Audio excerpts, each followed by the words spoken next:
we walk into somewhere new, right? And let's say we got everybody. So we got all 7 of us. Right. And you're walking into somewhere new, and I'm literally going, "Dear Jesus in heaven, please don't have us order the food." And right when she puts the order in, he starts to melt down. And then right when the food hits the table, we have to ask for 15 to-go boxes. Yeah. Thank you, Jesus. Amen. And that is my prayer.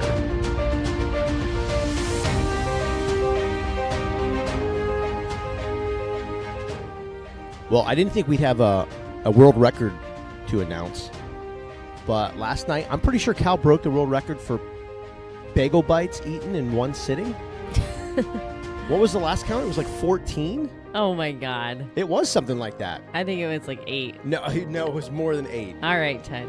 No, it was more than 10. I don't know. I lost count. Bagel bites. But good for him for eating something different. Oh, yeah. Bagel bites. Good for him. Bagel bites and banana. That was... that was a world record, too. He had 2.5, I think. Yes, and he would have kept having He would have bananas. kept eating bananas. Yes. Yeah, he was in a zone last night where it was like whatever he was locked in on, that's what he wanted. But yeah, I'm like, you cannot have any more bananas. yeah, when we have like the strangest scenarios, I like to at least get those out in the beginning so that I don't forget. You know, just so really that other families can relate. Oh, they're also in an insane asylum like we are. Yeah. Yes, we are. Bagel bites and bananas. And by the way, would not consider, he loves Chex Mix, wouldn't even touch his Chex Mix on the plate.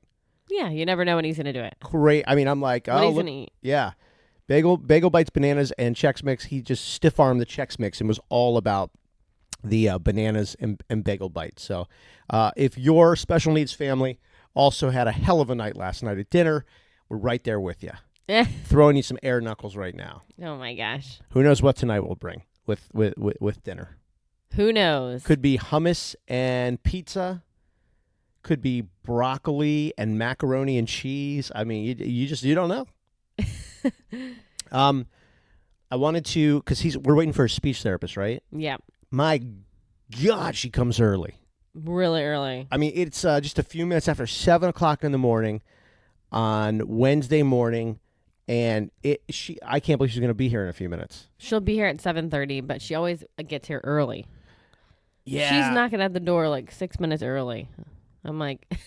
Hey, that's the thing. Like, she's a little bit of an older therapist, right? More experienced, we should say. Yes. She's older. But you know, man, the older people, they're on it with the time thing. They're always early. They are. You know, the other ones, the new generation, you never have to worry about them popping in early. You know what I mean? Well, at 7:30, I don't want her to come early. Yeah, I know that's the thing. I'm like, come 7:30 on the dot. And this is and if you're 2 minutes late, it's fine. This is Colleen, not Colleen. Colleen. And he can actually say her name. Really? Yeah. He asked for her like on Monday. Now I don't even remember what. So Colleen. But how was I saying it? Colleen. Colleen. Yeah. But it's Colleen. Yeah. Oh, gosh. Culleen. Oh, that drives me Colleen. crazy. And she is a speech therapist. She is. It has a name like that. So you have to, because she probably has to really correct people a lot. Colleen, like C-U instead of C-O. Yeah, and I don't even know a nickname for that, but he can say it. Cole. Yep. What up, Cole? Colleen. Colleen. Yes. Like a C-U, not a C-O. See you. All right. You wanted me to thank people who are reviewing and rating the podcast. Is that right? Yes. Leaving reviews and ratings. Yeah. Okay. I hear, I mean, a lot of other podcasts do that. And they thank the people for doing it. So you wanted me to also do that. Yeah. Okay. Thank you. Thank you. Thank you for reading or writing reviews and rating. Those are ratings, star ratings? Yes.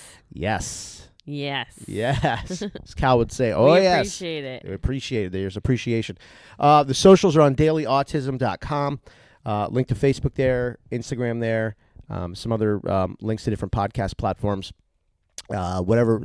There may be other platforms that are more convenient for you to jump on, so you can check it out there at dailyautism.com. Megan, one of our friends, she wrote us on Facebook yesterday. She wrote a really good question. Yes. A really good question. One of the things I love about podcasts, like just the ecosystem of podcasts in general, and how it all starts with the creators and gets to the people, but then the people can get right back to the creators via, all kinds of social media. Because back when I was doing radio, like you could never like have this type of quick interaction with, communication, I should say, with the audience. We just happen to be on the places where the audience is, as opposed to radio. It was like you're in some building and the access to the people, and like you could only promote the radio station Facebook page, which was controlled by like 10 different people. Most of them really weren't very good with social media, so you could never really see or interact with the people. This is different because it's just us. Right. But Megan, she wrote a great question. She was talking about special needs, and so she does not have a special needs child, but she was talking about, I'd love for someone to discuss, what do you do in public and a special needs family, like there's a meltdown. Like, right. What does somebody else do? Like a stranger? Like, is there an obligation? Is there something that they should do when you're having like one of these, like really good meltdowns?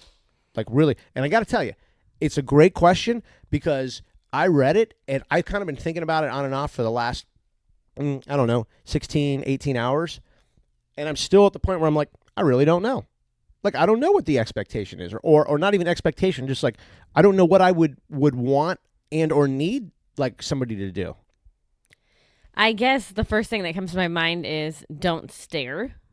I mean, everyone, like all of a sudden, this family's, the kid's having a meltdown, and then all these people turn and stare at them. And it's like, you feel weird already, And the next thing is, she said, should I ask them if they need help, like carrying stuff out? And sure, absolutely. I mean, I think that we need help in that situation, You had an interaction with somebody at pickup. There was a guy there, and he's I think the grandfather yes. of the program. And there was a couple days where he was really having a rough time. Right. And you eventually walked up to him and said something, right? Yeah, I just kind of just talked to him and was like, I feel you. I'm in the same boat, like just kind of like you're not alone. And you're a really good grandpa for doing this, and your daughter's lucky to have you. Yeah, so you didn't like physically have to like help him. You were like reassuring him like, hey, you're my guy. Like, we're with you. Right. And it's kind of hard to physically help someone besides helping carry stuff, Yeah. What was his, because you're a stranger, you never talked to him before. What was his, like, how did he take it? He was nice, but he was kind of like a guy that just kind of wanted to be left alone. You know what I mean? Oh, really? Yeah. So I felt like I needed to say something, but then I never said anything again. Huh. And now I just kind of like wave sometimes, but he kind of wants to be left alone. Maybe he was... And maybe he's embarrassed, but yeah. we get embarrassed too, so. Yeah. Maybe he was really surprised that somebody said something. Maybe I think I caught him off guard. Yeah. Maybe he's never, when you think about it, maybe he's never had a compliment about that. And we've seen him before. He really, some days he's got to work really hard. One of the kids that he's a grandfather of is a big kid, strong, and can really fight back. Yeah. And he's had some struggles before. Maybe he was maybe he's never had somebody, compliment him. I keep saying the crazy thing. It's not crazy. When kids are having like a meltdown like that, because I am a stranger to that kid, I can't really help. You know what I mean? I can't help that grandpa in that moment. But if we were out at a restaurant and we're trying to get our stuff together and we have food to box up, like that's when we would need help. You know what I mean? If somebody wanted to help. Yeah. You know what I mean? Well, she brings up an interesting question, too, because we've been in situations where I know people were kind of either you get that body language. You could tell people they're sort of like leaning in, like, I'm here, I'm ready to help. Just say it, Right. And you're kind of looking at them and you're like, I don't know, man. Like, I'm doing the best I can. Like, if you want to help, just help. But then nobody really says anything. Yeah. I'm telling you, the best questions are, seriously, in the world, the best questions are when no one can really give you a complete and total answer. Like, it actually takes a lot of thought, a lot of analysis. You know what I mean? Like, it really is. And I've thought a lot about it, and I'm like, gosh, I don't. First off, the staring thing, there's just people that are going to stare. I know. But you're right. It kind of is like, I don't know. I feel like that we're so locked in the moment, I don't even notice people stare. I'm sure people are staring. Oh, yeah, they're staring. But I don't know that I notice. I guess it's just nowadays that autism is getting more, I don't know, widespread, I guess is the word. It's amplified. Everybody knows about it. Yeah. Yeah. And so when you see 10-year-old or a 5-year-old on the ground having a meltdown or acting with bad behavior at a restaurant, this isn't just like a kid not being good and a tantrum and like people think of bad parents. That's not what it is. It's probably a kid on the spectrum. I mean, I've walked in the mall before with Cal with this therapist, and he is flat out on the ground, like embarrassing on the ground, on his back, like kicking and He'll lay down like he's in his bed. And, yeah. And he won't get up. He won't get up, yeah. Yeah, so we're just staring and waiting for him to get up. And his therapist is talking him through it, and he finally gets up. But, I mean, yeah, of course people are going to stare when they walk by. Yeah, I mean, people are going to have their conversations. You know, this is very different than everybody's heard, you know, you go to a restaurant or a bar or something, you look over at a table, and it's the kids and the parents. Everybody's looking at their phone. And then the conversation is, oh, look at these parents. They throw their kids iPads and now they're having meltdowns and they're complaining. Well, that's the parents' fault because they let iPads parent them and they have no sense of, you know, family structure and everything like that. I mean, that happens sometimes. Yeah. I mean, that's not what special needs is, but I see why it does get confused as that. Like, I see why someone would go, oh, look at that brat. What a brat. You know, I bet the parents let him do that all the time, but that's not what this is. I think during the whole coronavirus, especially back in the beginning, you know, if you're somewhere and someone's having a meltdown, you know, probably running up to them or the family, it was, you know, because God, I mean, essentially we were trying to be trained that other people were bad people, right? And they could kill us. So it was like, stay away from people. Right. So I think you probably would have some families like, you know, no, back up. Don't help us. You know, we don't want you around, you know? Right. So I think that made everything with special needs a little bit more strange. We went to the beach, and this is during when, I mean, most of the country was in full lockdown. We would go to the beach, and other people would be sitting there. Cal would run right up to people on the beach, and you could see they were like, you know. He just did it a couple weeks ago when we went. Yeah. Because he's very social. Yes. He actually wants social interaction, and that's, you know, that's very different than a lot of other special needs situations. There are some kids that you've got to really pry to get them into social situations. So he's a little different. But during coronavirus, to have a super social autistic kid, it was like, oh no, he's like, coronavirus, I could care less. Let me get up in your face, and we'll, you know, we'll share drool and, you know, spit and, you know, oh my God, everything. So that made things a little bit different. And we've talked about it before, but he's always trying to find the missing piece, which is the grandma and grandpa shark. So he'll run up to people on the beach and just sit right down and say, hi, Grandpa. Hi, Grandma. Yeah. He tries to complete the as he calls it, the shark family, and the grandpa and grandpa are missing. So grandma and grandpa are missing. So, yeah, he sort of is searching for that sometimes. Yeah. I mean, I don't know what he thinks. I mean, you can tell he's searching for it. So I feel bad. Yeah. Yeah. It's sad, really. Back to her question, though, of what. It's funny. I read a couple of blogs about it yesterday. Just real quick, skimmed them over. And everybody's got different, you know, I did see, though, when you said, like, offering to carry things, that was, like, probably the most consistent thing I've seen. Because in that moment, like, even sometimes when I get him from school and we're leaving the car line and he melts down, I'm like, oh, my God, he's made his weight like dead weight, and I got to carry him and his backpack. And then sometimes he walks out with, like, a bag of, like, something else. You know what I mean? Well, even in that moment, I feel like if he's melting to the ground and stuff and you have all this stuff, the teacher should walk you to the car. You know what I mean? Like, that would be helpful. I know. I mean, I know they have stuff to do, but when we're, like, leaving a restaurant and I just think of a meltdown there, we always have a lot of stuff because I bring stuff for him. And then sometimes our food just came. And so then we have to box everything up. So that's the only way I can say that they would, like, a person would need help. Yeah, restaurant or a mall, it's definitely going to be carry things out. I mean, you're not going to want to carry the kid. Trust me. Let the parents do that because that can get dangerous. Like, oh yeah, like literally dangerous. I mean, yeah, like spitting, biting, kicking, punching. I mean, it can go those ways sometimes. So you don't want to do that. No, you can't touch the kid. yeah. You don't want to do that. But I do think carrying the things, because I have had to go and, like, carry him to the car, put him in his seat, and then run back across the parking lot, grab his backpack. You know what I mean? And it's like, yeah, it'd be nice if, you know, the teacher would be like, oh, you know, we'll follow you. You know, like, don't worry about it. Yeah. But then again, they are dealing with a lot of other stuff when they're doing pickup, drop off, and everything like that. I just thought it was a great question because it made me think. I think I've seen it before, even like post Cal's diagnosis, and it's so weird because we're all kind of, in some ways, we're all sort of a little selfish. I just started thinking about Cal and like similar situations, and I didn't even really offer to do anything.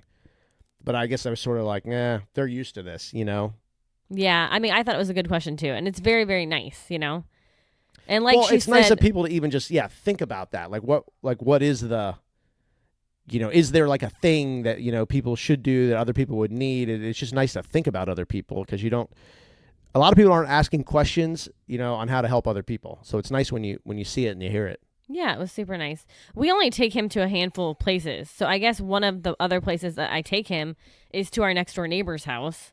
And she is actually very, very helpful in the fact she just keeps giving me things to like give him. She's giving me treats and she's giving him different things to help keep him occupied. So that's really helpful. But we really only take him a handful of places right now. Yeah, I think one thing, to consider, it may be wherever you are, there's a solid chance that could be that family's first time at that spot. Oh, yeah. Because you very rarely want to venture into uncharted waters. But then when you do, there's a good shot that it won't go well just because the transition of like, wait a minute, this is, I don't recognize these TVs. I don't recognize these people. I don't recognize this, setup of the restaurant or wherever you are. And that's a little bit, I mean, I can just tell you, when we walk into somewhere new, right? And it's like, let's say we got everybody. So we got all 7 of us. Right. And you're walking into somewhere new. And I'm literally going, dear Jesus in heaven, please don't have us order the food. And right when she puts the order in, he starts to melt down. And then right when the food hits the table, we have to ask for 15 to-go boxes. Yeah. Thank you, Jesus. Amen. And that is my prayer. Well, I mean, I take him to the park. I take him to the beach. I take him to our next door neighbors. And we go to one restaurant right now. One pizza place. Yep. Yeah, and we usually only go for someone's birthday or like we're celebrating like a sporting event or something. Yeah, we haven't met in a while. I'm a little concerned we haven't met in a while because you need to keep that kind of fresh. It's been a minute, I think. It has. Yeah. But guess what? My birthday's coming. We're going to Mike's Pizza for your birthday? I guess. I mean, are you going to try something new? You don't want to do that. Listen, no, this crazy. We really started to see this. It was actually your birthday, and we were at what's the name of the place? Miller's? Yeah. That was at the beginning. Yeah, we talked about that. Yeah, that was your birthday though. Yeah, it was. And literally the food comes. It's me, you, it's the 5 kids. Yep. And he actually threw an iPad and almost a book and almost killed this guy. This old dude sitting next to it. This book missed him by 3 inches. It was going to take his head off. And they were so mad. It landed on the table, and he was like eating soup. And these people did not like kids. I started laughing because I'm like, I have no idea what's going on here. I mean, this is insane. It's like, it was crazy. That was your birthday. Oh my God. Everybody, the kids were really sad for you. Like, I think it bothered them more than it bothered you. But we had to pack everything up. You had to leave with him. I know. And I had to wait to get everything, You kind of go knowing that it's a very, very good possibility that you're going to be leaving. Yeah, but not back then. No, it was all new then. And really, our other 4 kids, and I don't, maybe it's just the universe or whatever. Really, they have great like manners in public. I mean, we worked hard on that with them. So, I got to take a little credit. But it's like going out to eat has always been just great. I mean, just great. And they love going to restaurants. They love manner or eating, ordering off the menu and seeing new things, whatever. The whole experience was really good. And, but this was, I'm sitting there laughing, like, what the hell is going on here? He's freaking, and the other kids couldn't believe it either. And, I mean, it was bad because we were like, we got to get out of stuff. I told the waitress, I'm sorry, we got to go. And she's like, box for everything? I'm like, everything. I told her, I was like, just keep bringing boxes. We'll fill them up. Yeah, we had appetizers. All the kids had a drink. Oh, yeah, we had everything. Everyone had an entree. Oh, yeah, it was like, it was your birthday. So we were just like, whatever. Just everyone get what they want. Get appetizers, get just whatever, And we did go to a place that was close to the house. Yeah, he screamed the whole way home. Oh my God. But yeah, our kids miss going out to eat. That's something we did at least once or twice a week that we don't do anymore, and we haven't done for a long time. Yeah, that sucks. Yeah. We used to go to Krabby Bill's right on the beach for breakfast every weekend, and that was just good. Like that was just good. That was like, yeah, you know, I don't know. Every family does something. You know, that was like family time. Yeah. Now, of course, back in the day, it was a little different because I didn't see him in the morning because I was already gone. I mean, I was up at 4:00 in the morning. So like the mornings on the weekend were sort of like family bonding time because that was something we didn't get during the week. Right. So that's not as important, but it was neat to do it. Like we really did have a cool little routine. Yeah, it was nice. But that started becoming a problem there for him too. Like the high chairs, and he was rocking in and out of them, and you know. Yeah. All right. Unfortunately, we have to leave early today because the therapist is coming. That show on Amazon Prime is As We See It. Remember? Yeah. I couldn't think of So it for yesterday. context, that's there's a show, and it's autistic actors playing autistic Yeah. people. Yeah, I haven't seen it, but What'd you say? As We See It. As We See It. Yeah, we have not seen it, so I don't know. I do see people sharing it on social media. So I don't know. Maybe it's. What did you say yesterday? You thought it was called This Is Us. I'm like, no, that's Because I knew there was just a couple words. So As We See it's a It. totally different show. Well, I made a mistake. All right, so you can check that out. Thanks for the reviews. Thanks for the comments. Even the comments that we get that are mean, that's fine too. We take them all. Hey, the audience always decides. However you feel, share it. And you can link to all those social sites again at dailyautism.com.